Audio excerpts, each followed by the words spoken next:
Folks, within this story of this incredible island of Manhattan, which I do believe is our lost American history, what I find nearly as fascinating is the iconic names such as Hudson, Block, Minuit, Stuyvesant, Hamilton, and Morgan, is the critical cadre of gifted souls who masterfully lay down this history for us to examine. A small handful of historical authors touched by that hallowed knack for illustrating the lives of these figures whose tenacity and character quite often serve as the very bricks and mortar of the society in which we find ourselves living today. And so I'm greatly honored to have the privilege of introducing you to a guest who crafts such illustrations as deftly as anyone among us. Having already tackled giants such as Benjamin Franklin, John Jacob Astor, Teddy Roosevelt, J.P. Morgan, and Ronald Reagan, this prolific author now unveils for us a focused interplay between two of our other icons, transatlantic pioneer Charles Lindbergh and our 32nd president, Franklin Delano Roosevelt. An interplay that tells of the precarious events that lead us into the Second World War, as told through a dialogue that in and of itself becomes as educating as it is disturbingly timely. The book is America First, Roosevelt vs. Lindbergh in the Shadow of War, and my guest is the brilliant biographer H.W. Brands. Welcome, Mynheer. Very nice to be with you, and thank you for that very kind and flattering introduction. I need to get you to do all of my intros. I'd be happy to.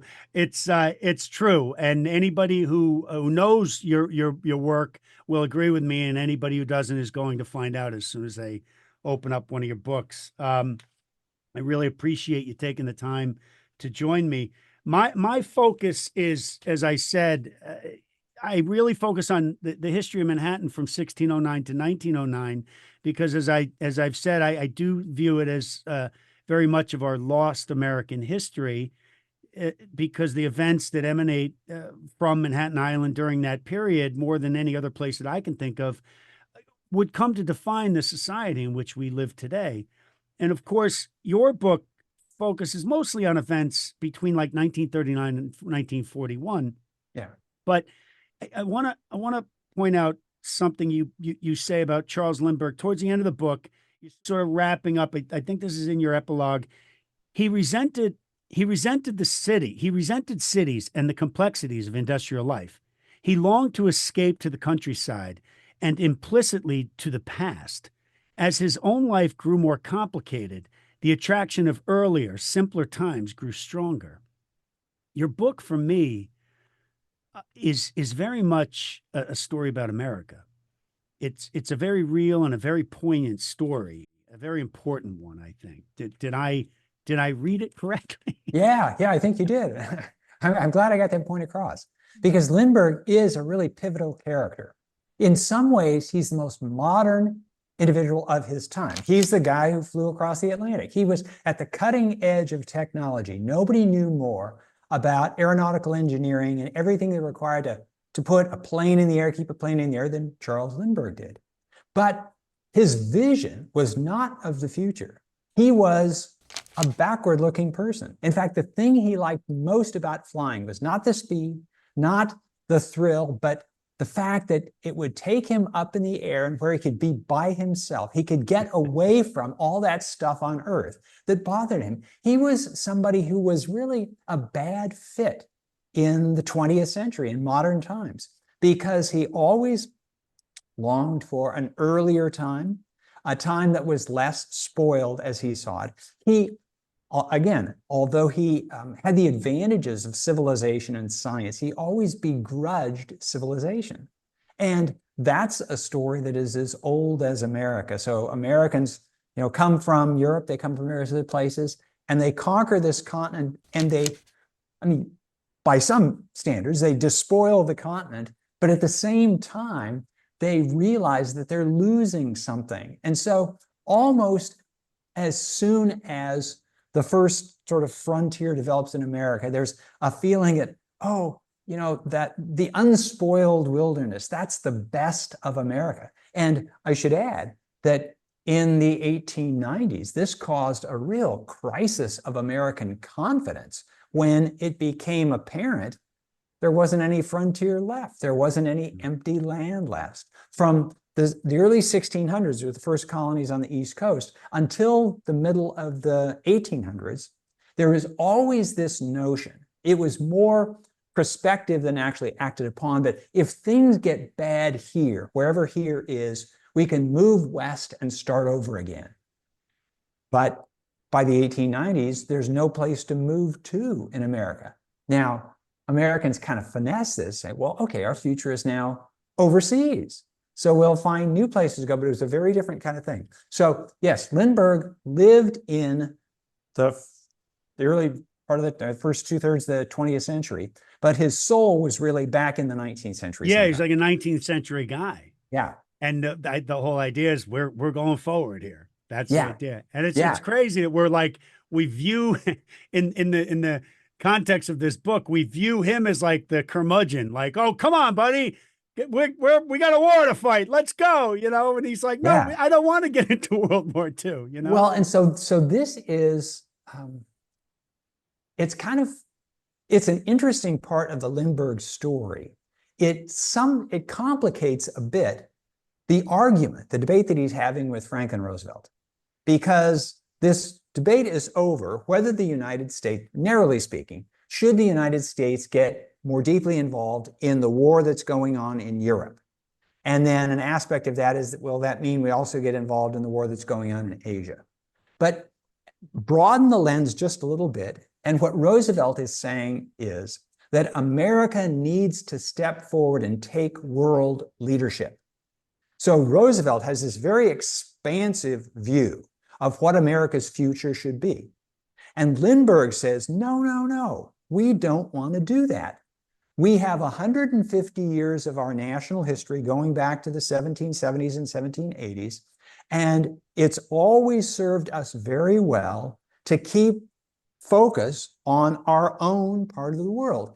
Good heavens, it's a big enough part of the world. It's half of North America, and we've essentially got the Western Hemisphere to ourselves. And he says, don't mess this up by launching these crusades into Europe and into Asia, because he said, if we do this, we're never going to get out of it. We will always be stuck having to fight the world's battles. They both had really good points, didn't they? They did. And this is kind of the ironic thing. And so Lindbergh was an intelligent guy, and he could sort of see how things were playing out. He also bitterly despised Franklin Roosevelt, because he thought that Roosevelt was using this crisis in Europe to extend his political career beyond what it should have been. Those were the days when there was a de facto rule against third terms for American presidents. And Roosevelt should have, at his second term was going to run out at the end of 1940, and he'd be gone and somebody would replace him. But Roosevelt, well, like some other presidents, didn't know what he was going to do with himself if he left office. And you don't become president of the United States without developing a fairly healthy ego. And he was pretty sure that he could handle this international crisis better than anybody else could. And quite possibly he was right about that. But Lindbergh thought that he is using this as an excuse to extend his term in office. And so every time Roosevelt said, this isn't taking us closer to war, I guess I should actually back up a little bit and set this up. As late as 1935, just 4 years before the war in Europe breaks out, Americans are overwhelmingly opposed to getting involved in another war. And I say another war because they have memories of World War I. And they went into World War I with great eagerness, and they soon became disillusioned by the way it turned out. So there was this attitude, almost universal in America, that we made a mistake the first time, and we better not make that same mistake again. And Congress went so far in 1935 to pass a law saying that if war breaks out, the United States will be neutral. The United States will not join one side or the other. And basically handcuffed the president, so the president couldn't do what Woodrow Wilson had done in World War I, sort of gradually move the United States toward war.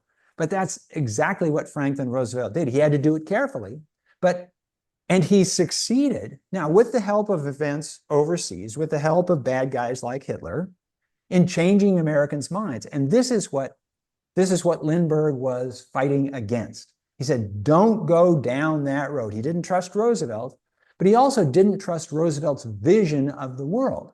And he predicted, if we let Roosevelt get elected a third time, he'll get elected a fourth time. He'll be president till the day he dies, which is exactly what happened. I wasn't aware that the two-term limit was not in place at this point. Call me ignorant, but I looked up the 22nd Amendment reading your book. I'm like, wait a minute. I thought they couldn't. And then I said, oh my God, and then I thought they had lifted the restriction during World War II because we were in wartime. But no, there was no, until FDR was gone, there was no restriction. You could theoretically be president indefinitely. You could theoretically, but the thing is, George Washington had stepped down after 2 terms. And so for somebody to say, I'm going to take 3 terms, so you think you're better than George Washington? Right. And no president was willing to make that statement before Roosevelt. And he claimed that it's only under the duress of war.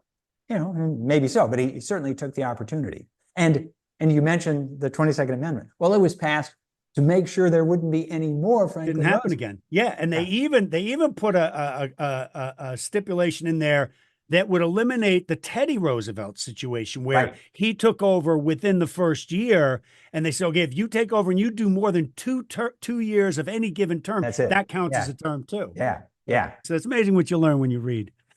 Yeah. But okay, I'm a big fan of FDR. I always have been. I became less of a fan of him reading this book. Many things that I don't like, I learned from you in this book about FDR.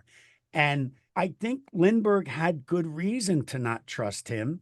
He wasn't entirely truthful to the people, especially during the 1940 campaign. Yeah. When he said, he told them, I'm not going to send your kids to war. He said it over and over again. I'm not going to send your kids to war. I'm not going to send your kids to war. And then he says to his son, Jimmy, his oldest son, James, you tell about this. Jimmy, I knew we were going to war. This is right after he's elected. Jimmy, I knew we were going to war. I was sure there was no way out of it. I just had to delay until there was no way out of it. I mean, people say, history repeats itself, and it could be viewed as a cliche to some extent or overused a little bit.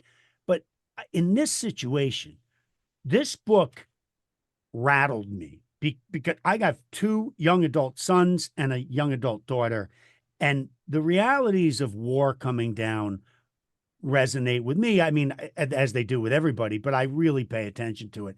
It was scary to me, the things I read in this book and how similar they are to many of the things that we see going on right now. Yeah. So in writing the book, I'm not trying to make you think less of Franklin Roosevelt or more of Franklin Roosevelt, either way, but I want to show you what Roosevelt did.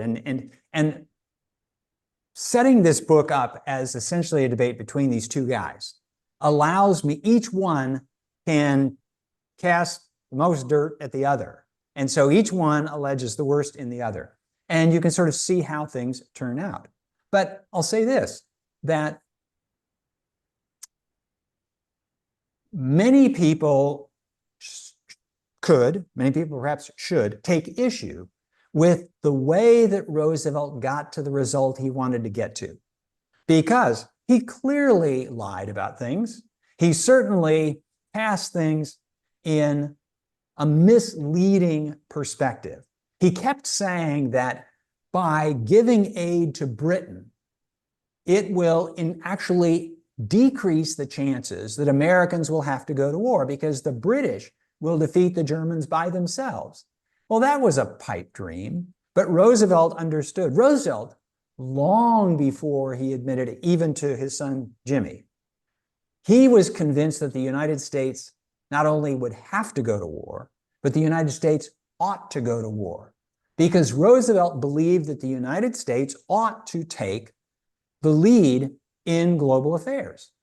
Now, if he had said this in public, if he hadn't even said it immediately after Pearl Harbor, people would have said, what do you think you're doing? We don't want to do this. Roosevelt understood the American psyche, the American mindset. And he realized, first of all, that Americans are going to have to be led carefully down this path. And this is the part that Lindbergh didn't get. He didn't understand the American psychology. He thought that more people had the mindset that he had, that we had talked about a few moments ago, that were sort of looking backwards. But what Roosevelt did was he flattered Americans to think the world needs us. We are the greatest people on earth. We will save the world. And when Lindbergh heard that, he said, that's horrible. We shouldn't be saving the world. We should just concentrate on making America itself the best place it can be. But Americans were entranced by this idea. And I will add that Americans still are pretty entranced by this idea. Since Pearl Harbor, which really ultimately, spoiler alert, Roosevelt wins the debate. The United States goes into World War II. The case is sort of made for him, right? Well, that's it. That's it. And the way World War II unfolds and the way it turns out makes it seem to many people who have the same kind of reservations about Roosevelt that you expressed just a few moments ago, that, boy, he wasn't telling the truth and he was doing it by kind of shady means. Yeah, but in this case, the end justified pretty much anything because Hitler was so bad and somebody had to stop him. Yeah. And so Americans still look on World War II as the good war. This is the model of wars for America. We don't rush into the war. We get attacked first, then we go all out. And in a relatively short space of time, 3.5, barely 4 years, we win. We go all out, we win. Our enemies, they unconditionally surrender. And that's that. Well, the thing is, in order to take that point of view, you have to kind of airbrush out a few things. Like World War II was the most destructive, the most murderous war in the history of the world. Somewhere between 40 and 60 million people died in this war. So you're going to call this a good war? And then to get more specific, this is a war when the United States became the only country on earth ever to use nuclear weapons. And in 2 flashes, 150,000 civilians get killed. I'm not criticizing this, but this is this thing that Americans take as the model. And so another thing that Lindbergh predicted was, okay, we get into this war and maybe we defeat Germany, but that's not going to end all the problems in Europe because now we're fighting on the side of the Soviet Union. And so, one tyrant is defeated in the war, but another tyrant, Stalin, is entrenched. And Soviet control over Europe was larger and much longer lasting than German control of Europe. So the outcome of World War II, this good war for Americans, it wasn't all that great. But there's this, it's a kind of paradoxical thing that happens. The more you invest in something, the more you're inclined to think well of it. The very fact that hundreds of thousands of Americans died in World War II made it more difficult to criticize World War II when it was all over. Because if you do, then you're saying, oh my gosh, all those lives have been lost in vain. And nobody wants to be in the position to do that. Totally. While I have some criticism of FDR after reading this book particularly, I'm not doubting his action. They had to go. And even well before Pearl Harbor, he had the French premier, and this is back in like June 1940, in his ear saying, look, France is probably going to go down. Just be aware, if and when we go down, be sure that we did everything we could to fight in the name of liberty. Meanwhile, at the same time, Churchill's telling him, we may be the last stand on earth fighting this force. So that's a lot to have on your conscience, that Yeah. pretty much the fate of the free world is in your hands. Yeah. Now, it gets complicated by the fact that when the leaders of France, Churchill, the leader of Britain, are saying, you got to come to the defense of liberty, you got to come to the defense of democracy.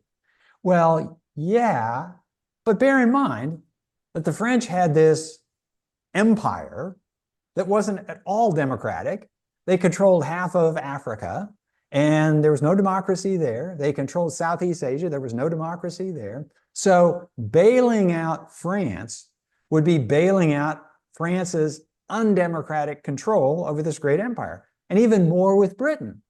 And so Churchill could say, we are the home of self-government in Britain. Yeah, but what about in India? What about in Southern Africa? What about all these other places? So, and Roosevelt, of course, was sophisticated enough to understand that this was involved. And so there is often this idea that Roosevelt and Churchill became best buddies as allies during World War II. And they certainly did develop a kind of affection for each other, but neither one kidded the other. So Roosevelt understood that Churchill had the interests of Britain and the British Empire in mind, not the interests of the United States. And Churchill understood that Roosevelt was not doing this for the welfare of the British Empire. He was doing it for the welfare of the United States. So there's this interesting dynamic that develops in all of this. Yeah, absolutely. I also, aside from the harrowing nature of this subject matter, something else that I love about historical stories, and it definitely comes up a lot in your work, is when special guests appear, sort of special, unexpected guests. And in this case, Henry Ford, Joseph Kennedy, and Churchill, who I love, and they add to the texture so much. Was that entirely intended, or did that sort of arise in the course of your research in this? So I decided early on that this book was going to be told primarily from the perspective of Roosevelt and Lindbergh. These are going to be my two protagonists. And it's set up essentially as a debate that goes on for 2.25 years, from 2.25 years, from the outbreak of war in Europe in the autumn of 1939 to Pearl Harbor in 1941. So that's kind of the backbone of the story. But I can't give this over entirely to these two guys alone, if only because I need to give impressions of what those two men were like to people who knew them. Now, in my general approach to writing history, I rely as much as I reasonably can on the words of people who were actually there, who saw what was happening, who took part in what was happening. Because to me, I remember this from almost my first exposure to history, that I was always much more entranced by a story told by somebody who was there, rather than a historian kind of weighing in from far away and decades later. And I remember reading old letters and diaries and journals and things like that. This is what I like. And so my two protagonists, Lindbergh and Roosevelt, they speak a lot in this book. But I also have to give the reader a sense of, so what kind of guy was Franklin Roosevelt? How did he seem? And instead of just me saying, well, he seemed a little bit shady at times, so I introduced the reader to James Farley, who was Roosevelt's postmaster general. And Roosevelt had led Farley to believe that after 2 terms were up, Roosevelt was going to tap Farley to get the Democratic nomination, be the next president of the United States. And so Farley's all in with Roosevelt until it becomes clear toward the end of the second term that Roosevelt's not leaving. And Farley feels that he's really been used. He's given the best years of his life to Franklin Roosevelt, and Roosevelt just kind of tosses him aside. And by the way, I don't think he was the only one, right? No, not at all. I mean, there was a lot of people in 6 or 12, 15 Roosevelt's years, vice right? president, John Nance Garner, same thing. So Roosevelt's telling Garner, you're the next one. He's telling Farley, you're the next one. And then it comes to that There's not going to be a next one because I'm going to stay president. And so both of them, they become very disillusioned. And you mentioned Joseph Kennedy. Okay, so Kennedy is a really interesting character in his own right, because he's this very successful money man on Wall Street. And then Roosevelt taps him to be first chairman of the Securities and Exchange Commission, which seemed really odd. Somebody, like getting the fox to guard the hen house or something like that. But he was also very well connected, and he allowed me to kind of introduce what's going on in Britain, because I have to figure out how to describe what's happening in all these places. My book isn't simply people talking. It's also, people who are telling the story of what's going on in the world, because the background of all this is all the world's going to war. And so how do we deal with that? So I bring in these other characters. Of course, Churchill's a great one, because Churchill is just a wonderful figure on his own. And he also, he realizes early on that he needs Roosevelt. So as soon as he becomes prime minister, he starts cultivating Roosevelt. And he knows that, so they both at one time were what amounted to their country's Navy secretary. Roosevelt was the assistant Navy secretary, and Churchill was what they called the first Lord of the Admiralty. And so they talked to each other as old Navy guys. Right. Now, they'd never really been in the Navy and gone to sea that way, but they like to think of it. And so Churchill is always, you mentioned Churchill telling Roosevelt that, we might not be around unless you give us this aid. Well, yeah, but Roosevelt understood that Churchill's going to put his situation and Britain's situation in the most dire light possible to basically put Roosevelt over this barrel where you have to do something. And so Roosevelt's always sort of mentally discounting what Churchill says a little bit, because Churchill says a lot for dramatic effect. So these characters who they can contribute to my story, it's almost like, in a lot of novels or in movies, there will be this, the best friend of the protagonist, because the best friend is the person that the protagonist speaks to. So you get inside the head of the main character. Well, Churchill plays some of that role for Roosevelt, because Roosevelt is writing these secret letters back and forth with Churchill. And he's telling Churchill stuff, and 90% of what he says is true. But again, Roosevelt is quite devious, and he's going to spin things the way he wants Churchill to see it. So through all of this, you got to figure out, well, who's telling the truth here? I mean, there's a germ of truth in all of this, but each person is telling it from the angle that's going to most benefit their position in their country. Yeah, these stories are complicated, aren't they? Oh my gosh, yeah. So in fact, if there's a single lesson to be drawn from history, is that it's complicated. And it's not just history that's complicated, life is complicated. Mm-hmm. There is a strong temptation for people to sort of look back in history and try to draw out the lesson of history, as though there's a single lesson and it's relatively straightforward. So what does history tell us about this, that, or the other thing? Well, history tells us a lot of stuff, and it never tells us exactly what's going to happen. And the reason for this is that things that are going on today, the things that we're interested in knowing where it's leading, well, it's like stuff that happened in the past, but it's not identical to stuff that happened in the past. So you never know until it happens whether the similarities or the differences are more important. So there is perhaps one thing that you can learn from history, and that is, well, I like to say that history is the best way to understand human nature, to figure out all the things that humans do. I sometimes call history, it's a kind of applied philosophy. And the basic question is, what does it mean to be human? And, in our daily lives, we interact with our friends and we see how people work, and we develop this sense of human nature. One of the great advantages of reading history or writing history is that we get to know a lot more people. I've never met anybody exactly like Winston Churchill or Franklin Roosevelt, but these are very instructive kinds of individuals to look at. And so I can look at Franklin Roosevelt, and I can say that Roosevelt was devious. He was willing to shade the truth. He had his own interests in mind, but at the same time, he was one of the most important world leaders of the 20th century, and his influence was very largely for the good.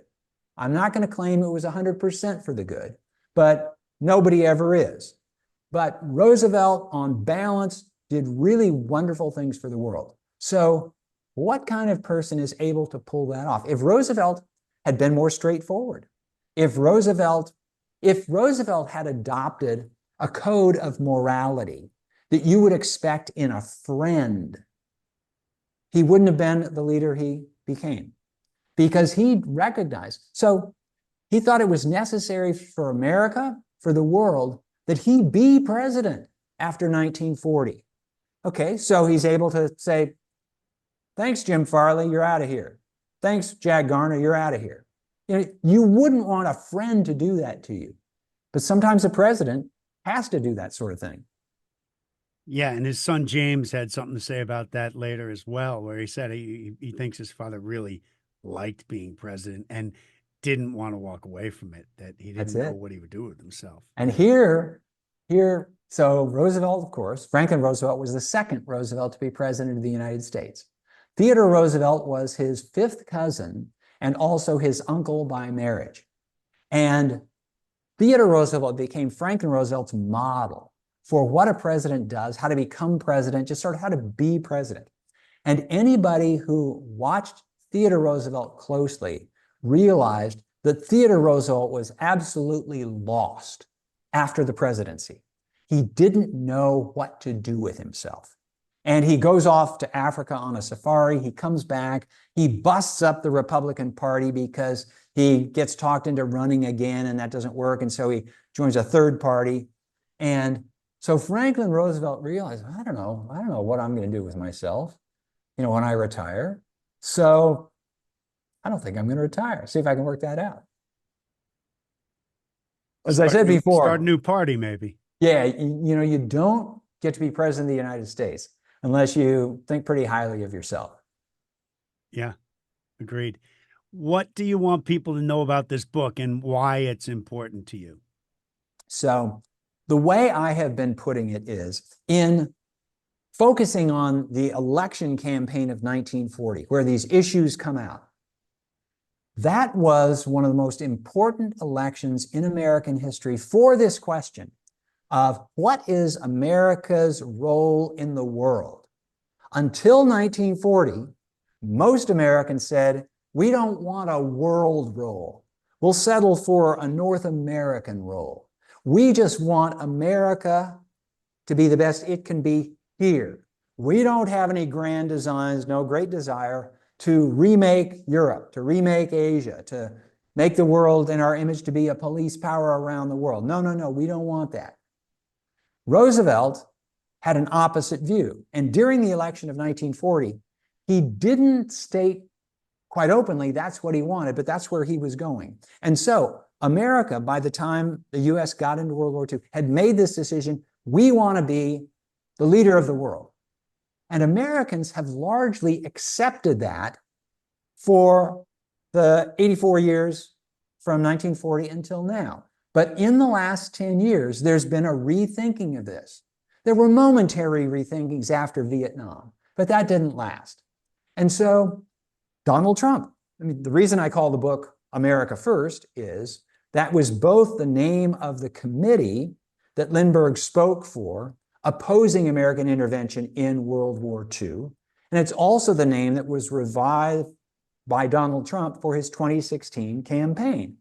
And in that campaign and during his presidency, and since his presidency, Donald Trump has really reopened the debate of what America's role in the world is. So part of Roosevelt's thinking was we need alliances. We need to support our allies. We will make commitments and we will stand by our commitments. Donald Trump has said, well, it's time to rethink things like NATO and America's commitments. And Roosevelt And the people who followed him in the same vein said, if there's trouble around the world, the United States needs to step in and see that it doesn't get out of hand. And Joe Biden, the current president, has led the United States deeply into the war in Ukraine. Not American troops on the ground yet, but a clear American commitment to Ukraine. And Donald Trump has said, no, we don't want to do that. And this is really the first time, I would argue, and I would say this election campaign, where we have, now it's Kamala Harris rather than Joe Biden, but the Democrats are still saying that the United States needs to commit to being a world leader. And Donald Trump is saying, maybe not. And so voters, for really the first time since 1940, are having a chance to say, well, what do we want out of all of this? And knowing what they know about Donald Trump's worldview, if Donald Trump gets elected, then it will look as though what I sort of call the Roosevelt consensus, that the United States needs to be this world leader, we're going to see a reversal of that, or at least a clear revision of it. So, that's what prompted me to write the book now. So the lesson here, the takeaway is, we in America live in a democracy, and we have both the opportunity and the obligation to decide what this country should be doing in the world. And the last time, as I say, before this year, go back to 1940, that's the last time before now that American voters got to weigh in on this issue. And I think it's important in a democracy for voters to weigh in on these big issues every so often. And we simply can't take it for granted that because the United States has been the leader of the world since 1940 until now, that we ought to continue to do it. Maybe we should, of course, but we ought to hear the arguments against. So I think that this is a case where this 1940 election, it can inform the debate of the 2024 election. By the way, I'll just add that the book originally was going to be published sort of later in this year, along in November. But my publisher and I decided, this is probably going to be, this basic question is going to be a big issue in the election campaign. So let's move it forward, which is why the book is being published in September. Well, I think you made an astute decision. Like I say, the issues are remarkably timely, and I think you've done a magnificent job. Well, Professor Brands, I have a great respect for anyone who makes a living with the written word, and for someone who can do it and make history come alive with those words, which you do magnificently with every outing. I think that is not only worthy, but a truly noble cause. You and I are officially co-conspirators in the sacred pursuit of making history cool. And I say to you once again, thank you so much for taking the time to come on with us here and discuss your new book. It's brilliant, just like its author, and we look forward to continuing to follow your career every step of the way. The book is America First, Roosevelt versus Lindbergh in the Shadow of War, a fascinating account of the events that led to our entry into World War II, the latest of a growing list of extraordinary historical works by this gentleman, H.W. Brands. Its official release is September 24th, and you can get it at penguinrandomhouse.com and at all major booksellers. Get it, folks. It's remarkable, a remarkable study in our American journey, and this man is one of the finest chroniclers of that journey among us today. Thank you so much, sir. Delighted to talk to you. Thank you. Keep up the good work. I will, and you. Thank you. Best of luck with the launch. Thank you. We'll talk to you soon. Thank you. Okay, bye-bye. Bye-bye. Folks, thank you so much for joining us. You can watch or listen to this podcast on YouTube. History is Cool on YouTube. History is Cool on YouTube, and on Spotify and Apple Podcasts, Island Voices. Island Voices on Spotify and Apple Podcasts. Thank you. Island Voices is a production of Chance Kelly, Inc. and may not be reproduced or re-exhibited in any manner, in whole or in part, without authorization. Thank you.